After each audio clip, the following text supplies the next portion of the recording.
It's Rashawn the Doodad from the Dead Wrong podcast. My apologies first and foremost. I haven't talked to you guys since the championship Sunday, which is about 8 or 9 days ago. I was down and out with a really bad stomach sickness, man. It happened overnight. I was just down. I wasn't really good to anyone or to handle anything. Then it trickled down to my kids.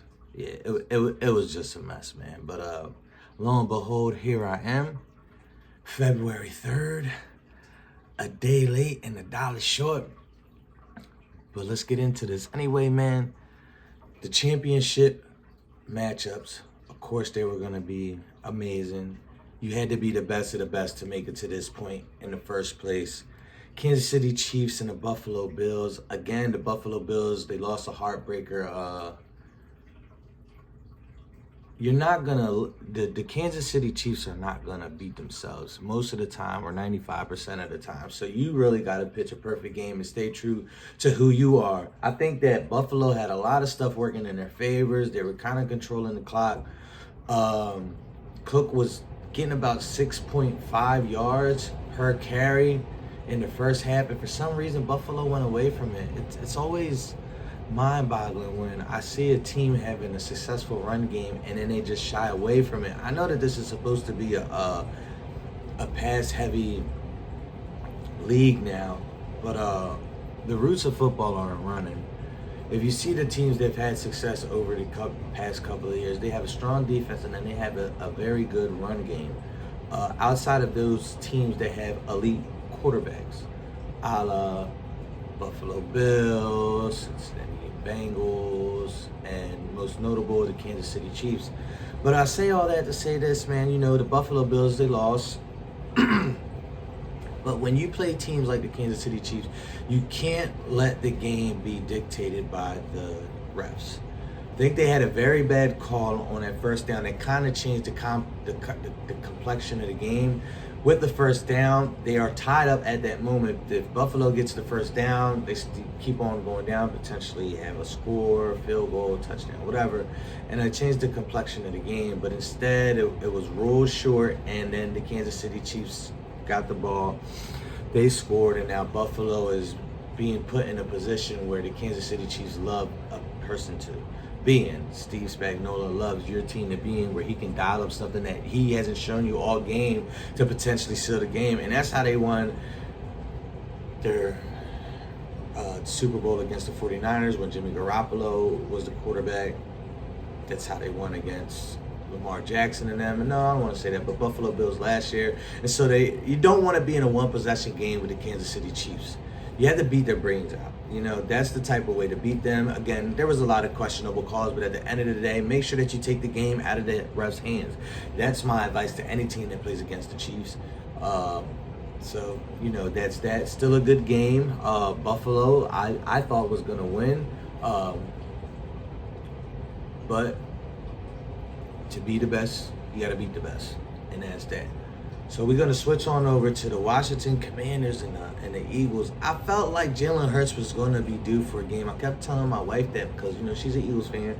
And I'm telling her, I'm like, man, listen, there's going to be one of these games where people are going to be shown by Jalen Hurts and by his gameplay that he is who he is and why he is the franchise quarterback for the Philadelphia Eagles. So they had one of them games. It was most notably won by the defense. The defense is the star on this team. I know Saquon Barkley is the sexy storyline, and rightfully so, because he is the missing piece that they had.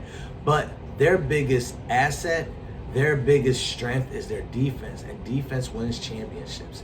And they beat the living daylight out of Washington Commanders. Man, I was seeing the defensive linemen outrun Jaden McDaniels, and I don't mean like outrun him in a sprint, but, you know, be able to catch him when he tries to dance around to get away from him. They caught him, and they were punching the ball out. They punched the ball out several times, and those are just savvy football plays. Quinyon Mitchell played well. Cooper DeJean played well. Everyone was playing well. Everybody ate. Hand the ball off. to Saquon Barkley. Saquon Barkley does what he does on the first play of the game. He took it to the house. That's that football that the Eagles need to play. And that's what took them to the Super Bowl 2 years ago. When they started shying away from being pass heavy and started running the ball and making that their focal point of their offense, they ran the ball straight into the Super Bowl. So shout out to them. Credit to the Eagles, credit to staying true to their identity, and to Vic Fangio, who got this defense with all of the guys that they had and got them all exponentially better and the most out of them, man. So it's amazing how a person can be playing out of position, or they're just not around the right people, and so they don't have that drive, they don't have that push, they're not practicing hard enough, they don't take things serious enough. And so Vic Fangio brought some type of culture there, and he held guys accountable, and it made these guys excel on defense, man. So credit to them. The biggest MVP of this entire season is Howie Roseman, and for a while I thought he was a weasel. I didn't really like the plays or the moves that he made, man, but he is a genius. He has been a genius for a very long time, and I'm going to give him his credit where credit is due. Howie Roseman, you are a genius, and you keep these guys in contention every single year. That's that for the championship weekend. So now we got the Super Bowl. Kansas City Chiefs versus the Philadelphia Eagles. Of course, I am anti-Kansas City. Lost 2 Super Bowls to them in the last 4 years, being a San Francisco 49ers fan, so I don't even have to hide it. I'm a hater. I don't want them to win. But they had that clutch gene from the coaches down. You have to take the game out of their hands. I think that the Philadelphia Eagles, they have to play true to their defense and run the ball. Even if it doesn't seem like it's successful, run the ball, continue to run the ball, because come the second half, you don't want to shy away from it no matter what it is, because that's when those defensive linemen are going to be tired.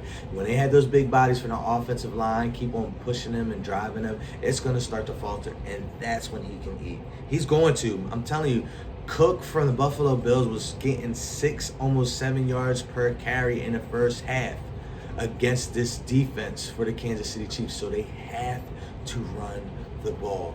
And the defense has to do what the Tampa Bay Buccaneers did to them when they seen the Kansas City Chiefs in the Super Bowl. They're not invincible. If you play like these guys are invincible, you are going to lose. You have to go against the script. And since the whole world, the Swifties, the NFL, it's the sexy thing, 3P, blah, blah, blah, blah, blah, blah, blah, that Jalen Hurts, A.J. Brown, Devontae Smith, Cooper DeJean, Quinyon Mitchell, Saquon Barkley, you have to go against the script.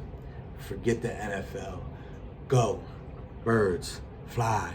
Eagle. Fly. And I know this is a very short podcast, but I just wanted to touch base with you. There's a lot of things going on, and I'll double back and put something else out, because there were some fights over the weekend. And we had some basketball and some NBA trade deadline news that will blow our minds. Appreciate it. Thanks for coming and staying the whole time for the Dead Wrong Podcast with Rashawn, the Doodad. Like, comment, subscribe. Again, I apologize for being so late to the party. I was very sick, dealing with a stomach bug, man, but I appreciate y'all. Thank you.